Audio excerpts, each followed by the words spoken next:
So guys, আপনারা যখন software চালাবেন কিছু প্রবলেম ফেস করতে পারেন। যেমন ধরেন আপনারা 5-6 জন গ্রুপ মিলে কিছু কফি এবং কিছু খাবার অর্ডার করলেন। এখন আপনাদের কাছে ফুল ক্যাশ নাই। যেমন এখানে দেখেন টোটাল বিল হয়েছে 1590 টাকা।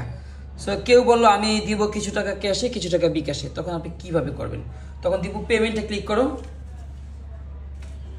তাদের বিল ছিল 1590। কত টাকা ক্যাশ দিছে?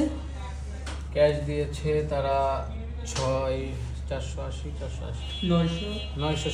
ওকে, 960 ক্লিক করো। 960 উঠাও, ওখানে উঠাও, ওটা টাচ স্ক্রিন তো 960। এটা দিচ্ছে ক্যাশ। ক্যাশে ক্লিক করো।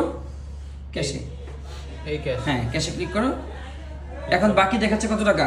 630 এখন অল দাও। অল এটা কিসে দিছে? বিকাশ। বিকাশে ক্লিক করো। Wow, you are great. Yes. হয়ে গেছে। সো এইভাবে করেও চাইলে আপনি আপনার ক্যাশ অপারেট করতে পারেন। Thank you.